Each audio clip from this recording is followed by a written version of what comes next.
थांबाय रजे बुहुम बिखानिफ्राय आनज्रायनानै हारसिङै नों सानबाय दा थासै गुबुन लोगोखौ नों नागिरना लासै आंनि मुङा नारायण बसुमतारी गामिया तुलसिबिल जाहाथे मास मोनसे आगोल आंनि हिन्जावा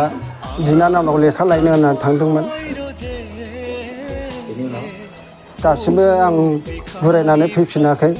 आरो दासिमबो खबरानो गैया मबाइलजों जगाजग खालामाखै कन्टेक्ट नाम्बार गैया खुरमानाव खबर लादोंना लायाखै लादोंमोन गैया बेसे बैसोनि 35 years न'खराव माबाफोर दावराव जादों नामा जेबो जायाखै बहा थांदों होनना सानो नोंथाङा आङो दा मिथिया बहा थांदों बिराद जायगायाव उदिस लाबाय आङो खबरखौनो दासिमबो मोनाखिसै रायजो राजानो मा खावलायहरगोन रायजो राजानो आं बेखौ अनुरद खालामहरो जाहाथे सोरबा नुबाय बायदोंबा बे कन्टेक्ट नाम्बार हरगोन आं बे कन्टेक्ट नाम्बाराव हरथों न'खराव साबेसे न'खराव आंहा फिसा सानै दङ बेसे बैसोनि बैसोआ सासे 15 बोसोर सासे 13 बोसोर थानायाव एफआइआर होदों आं मा थानायाव तुलसिबिल थानायाव एफआइआर होदोंमोन